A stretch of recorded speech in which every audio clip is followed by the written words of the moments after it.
जो लोग अक्सर ही कहते हैं कि भारत को बोलने की आजादी नहीं है और भारत के सिस्टम को हमेशा कोसते रहते हैं, और यही नहीं, उन लोग पश्चिमी देशों जैसे अमेरिका हो गए, कनाडा हो गए, ब्रिटेन हो गए, ये सब देशों की तुलना करके बताते हैं कि वो सब का सिस्टम देखो कितना अच्छा है और भारत का सिस्टम अभी कितना पीछे है। आज मैं उन लोग को अमेरिकी राज्य ओहायो लेके चलता हूँ। दोस्तों आप लोगों को बता दूं कि अमेरिका में 50 राज्य हैं और उन 50 राज्यों में अलग अलग राज्यों में सॉलिसिटर जनरल होते हैं।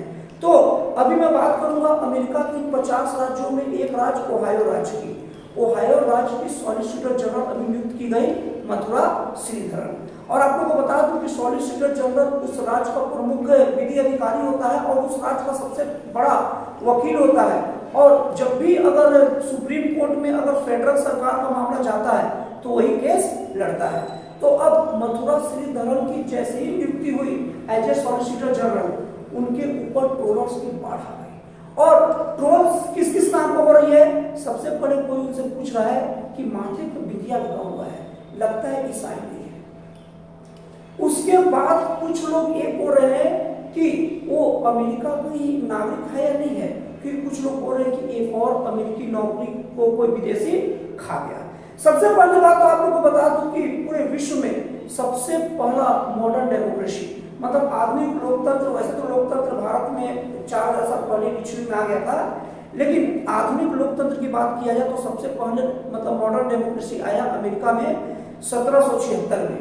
अब अमेरिका का मॉडर्न डेमोक्रेसी आए और अमेरिका राज्य को अस्तित्व में आए लगभग 250 साल हो गया, और 250 सालों में अस्तित्व में आए फिर भी वहां के लोगों की मेजॉरिटी, जो लोग ऑनलाइन मतलब ऑनलाइन कमेंट कर रहे हैं, नहीं देख रहे कि केवल एक दो लोग नहीं देख रहे हैं, उसमें किसी भी महिला को एक धर्म के आधार पर, जबकि अमेरिका शुरू से ही मतलब डेमोक्रेसी का मतलब ही होता है कि धर्म के आधार पर उसको जस्टिस नहीं किया जाएगा, लेकिन अमेरिका जैसे राज्य में, अमेरिका जैसे देश में किसी महिला का इस तरीके से जज कर रहे कोई कि वो ईसाई है कि नहीं है, ये बहुत बड़ा सोचने वाली बात है। और दूसरी चीज, अमेरिका के जो नागरिक है जो ट्रोल कर रहे हैं, उनको ये बात कर रहे हैं कि माथे पे बिंदिया लगाई है, लगता है कि ईसाई है भी कि नहीं। तो आप जाकर उनके स्टेटस में चेक कर लो ना, पूरा डिटेल रहता है, उनका पूरा बायोग्राफी में जाइए और चेक कर लीजिए तो आपको सब कुछ पता चल जाएगा। और उसके बाद में कोई अमेरिकी ट्रोलर्स ये कह रहा है कि वो अमेरिका का नागरिक है कि नहीं है। तो आप लोगों को बता दूं कि ये तो बच्चा जानता है कि ये सब चीजें को आपको उसमें देखने की जरूरत नहीं है, आप बस इंटरनेट पर सर्च करिए तो पता चल जाएगा कि अमेरिकी नागरिक है कि नहीं है। तो 250 साल के लोकतंत्र में ये हाल है कि कोई पद पर व्यक्ति चूज किया जाता है तो उसकी कुछ खराबी ना दिखे तो इस तरीके से पर्सनल तौर पर खराबी को लेकर उन्हें ट्रोल किया जाता है। लेकिन अब मैं अगर भारत की बात करूंगा तो भारत को आजाद हुए केवल 78 साल 78 ईयर हुए हैं, लेकिन 78 सालों में भारत की कोई भी नियुक्ति को देख लीजिए, विरोध होगा, लेकिन कोई भी नियुक्ति के विरोध का आधार ये नहीं हुआ कि किस धर्म का है। हमारे देश में बहुत सारे ऐसे मुख्यमंत्री हैं जो अलग अलग धर्मों से, कोई हिंदू है, कोई मुस्लिम है, कोई ईसाई है, कभी भी कोई उसका इस आधार पर आलोचना नहीं किया कि वो ईसाई है या मुस्लिम है या कोई भी धर्म से हो। हमारे देश में नियुक्ति का आधार इवन एज आम जनता जो केवल 78 साल के लोकतंत्र में अपनी लोकतंत्र की यात्रा की है, फिर भी उसे पता है कि किसी का आलोचना कम से कम धर्म के आधार पर नहीं होता। तो वो जो भारत के सिस्टम पर सवाल उठाते हैं और जो पश्चिमी देशों की तरफ तारीफ करते हैं कि वहां का सिस्टम ऐसा होना चाहिए, उनके लिए ये आईना दिखाने वाली ये बात है। अब मैं आप लोगों को बता रहा हूं कि इसको लेकर, इन आलोचनाओं को लेकर अमेरिकी सरकार की ओर से क्या जवाब दिया गया, फिर हम लोग आगे बात करेंगे। अब मैं वीडियो में आगे बढ़ूं उसके पहले लोग जान लेते हैं कि सॉलिसिटर जनरल का मुख्य काम क्या होता है।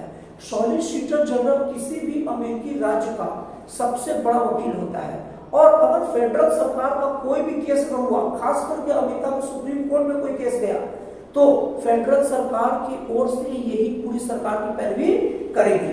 और अगर हम लोग इसको अगर अमेरिकी कानून का अगर रैंक के अकॉर्डिंग बात करें तो पूरे अमेरिकी कानून के राज्य में सबसे पहला अगर रैंक होता है वो होता है अटॉर्नी जनरल का, दूसरा रैंक होता है डिप्टी अटॉर्नी जनरल का, और तीसरा रैंक होता है ये सॉलिसिटर जनरल का, जो भारतीय मूल की मथुरा श्रीधरन बनी है। और अगर हम लोग इनकी सॉलिसिटर जनरल पद की नियुक्ति की अगर योग्यता की बात किया जाए तो सबसे पहले किसी भी मान्यता प्राप्त अमेरिका के लॉ स्कूल से ज्यूरिस डॉक्टरेट जिसको शॉर्ट में जेडी कहते हैं, उसकी उपाधि आवश्यक होती है। और अगर हम मथुरा श्रीधरन की डिग्री की बात करें ना, तो New York university of law school से ज्यूरिस्ट डॉक्टरेट की उपाधि उन्होंने ली है। और मैसाचुसेट्स इंस्टीट्यूट ऑफ टेक्नोलॉजी से इलेक्ट्रिकल इंजीनियरिंग और कंप्यूटर साइंस में मास्टर की डिग्री हासिल की है।